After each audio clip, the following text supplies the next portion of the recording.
Assalamualaikum warahmatullahi wabarakatuh. Ketemu lagi di channel saya, teman-teman. Terima kasih yang udah nonton sampai sekarang. Kali ini saya mau berbagi gimana pengalaman saya dan juga ilmu yang saya dapat ketika perkuliahan dulu di bidang pemasaran, teman-teman. Saya akan mengambil fokus tentang gimana ketika jualan kita sepi. Bagi teman-teman yang masih mau berbisnis di bidang kuliner, ini fokusnya di bidang kuliner, atau yang udah jalan itu mungkin bisa saya berbagi sedikit. Sebenarnya masalah yang kita hadapi itu cuma ada dua, teman-teman. Masalah psikologis sama masalah teknis, teman-teman. Kalau masalah psikologis, gimana kita melihat permasalahan tersebut, apabila masalah teknis, gimana kita memecahkannya, teman-teman. Pertama, masalah psikologis, kita bagi yang udah jalan bisnisnya itu kita harus menyadari bisnis itu naik turun, teman-teman. Bisnis bidang kuliner itu naik turun, jadi nggak mungkin kita itu kayak kerja gitu bulanannya jelas dapat seberapa, enggak. Kita kadang naik kadang turun gitu, kita harus menyikapinya biasa saja. Bagi yang pemula yang masih sepi, nah itu kita jangan berharap langsung banyak terbeli gitu, teman-teman. Kita harus masih cari konsumen gitu kan, orang masih ngelihat gitu. Anggap aja kita promosi, teman-teman, jadi ya biarin aja, terus aja dikerjakan, teman-teman. Nanti kalau ada konsumen baru, usahakan jangan kecewa, dipertahanin. Jadi ada yang konsumen baru itu upayakan supaya dia tuh repeat order, teman-teman, terus menerus. Nanti ada konsumen baru lagi, nah seperti itu, teman-teman. Terus berikutnya itu kalau masalah psikologis itu kita harus menekankan kalau jualan itu naik turun, teman-teman. Sama kalau yang bagi pemula juga kita harus menekankan bahwa kita tuh masih promosi, jadi terus dilakuin aja. Berikutnya adalah masalah teknis, teman-teman. Kalau masalah teknis beberapa kali sudah saya ceritakan, kita harus mencari titik permasalahannya itu apa gitu. Kalau dalam dunia pemasaran, permasalahan dalam pemasaran yang kurang efektif atau masih sedikit pembeli itu cuma ada 7, teman-teman. Ada 7. Ada 4P plus 3P gitu dalam bauran pemasaran itu. Jadi 7 itu apa aja, teman-teman? 1 itu bisa dari segi harganya. Apakah kita harus cek, teman-teman, kita harus lihat jualan gitu, apa harganya terlalu mahal atau enggak. Dari harga, dari price kita harus cek.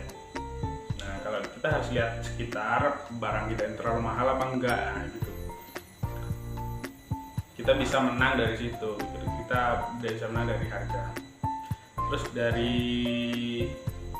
place, dari tempat. Nah, bisa aja barang kita murah tapi tempatnya nggak mendukung, teman-teman. Nah, itu kita bisa dari place gitu, teman-teman.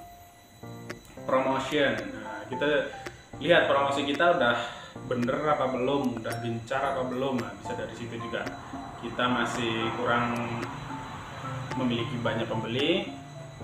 Terus yang keempat dari produk, teman-teman. Gimana produk kita, apa makanan kita enak, atau kita makanan kita itu sudah bersih, atau yang utama kalau makanan enak itu, teman-teman. Nah, berikutnya yang kelima itu adalah people, teman-teman. Kalau yang bagi udah punya cabang, gimana kita menghandle sumber daya manusia, gimana kita tim kita solid dalam pekerjaan suatu proyek makanan tersebut. Itu bagi usaha makanan mikro mungkin masih belum ya, people ya. Terus berikutnya people yang kelima, yang keenam itu proses. Nah, proses ini penting juga, teman-teman. Proses itu maksudnya gimana kita itu dari barang yang kita miliki sampai ke tangan konsumen, teman-teman. Nah, itu kita menyampaikannya dengan baik. Misalkan ketemu konsumen itu kita senyum, nah itu proses. Kita bertegur sapa dengan konsumen, itu juga bikin konsumen itu balik lagi, teman-teman. Kita harus bisa lah sedikit banyak itu cerita lah. Jadi mereka itu datang bukan hanya senang untuk makan ya, tapi kadang kita butuh cerita gimana gitu. itu, terus kita memberikan barangnya itu dengan baik teman-teman, nggak seperti kita kasih barang terus kita sambil usam gitu, tampilan kita juga harus bagus gitu, pembawaan kita. Berikutnya adalah physical evidence teman-teman. Physical evidence itu tampilan fisik teman-teman, gimana kebersihan stand jualan kita gitu. Terus apakah warnanya sudah mewakili dari barang yang kita jual gitu. Pokoknya tampilan fisiknya gitu. Nah, kita bisa cari tahu permasalahannya di mana dari 7 bauran pemasaran tadi. Kalau secara teknis seperti itu. Kayak dulu teman-teman, waktu jualan saya masih agak sepi awal-awal dulu di Dusun Dadapan. Kalau teman-teman pernah lihat di video-video saya sebelumnya, nah itu saya cari kenapa permasalahannya. Ternyata memang tempatnya kurang mendukung. Nah sekarang saya udah pindah ke Temeguru, ke desa Temeguru. Nah itu penjualannya sekarang meningkat teman-teman. Nah seperti itu, kita harus mencari tahu akar permasalahannya apa gitu. Ada juga teman-teman barang itu yang memang enak sekali teman-teman. Teman-teman pernah nggak ya melihat barang-barang yang rasanya benar-benar enak gitu teman-teman? Mereka berani jual mahal gitu, karena benar enak gitu. Orang tetap mau bayar mahal meskipun mahal, tapi mereka tetap dapat yang setimpal. Ya kira-kira itu teman-teman.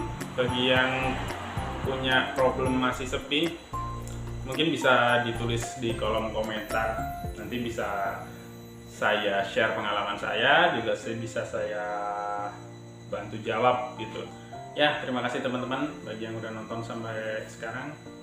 Jangan lupa like, komen, dan subscribe. Assalamualaikum warahmatullahi wabarakatuh.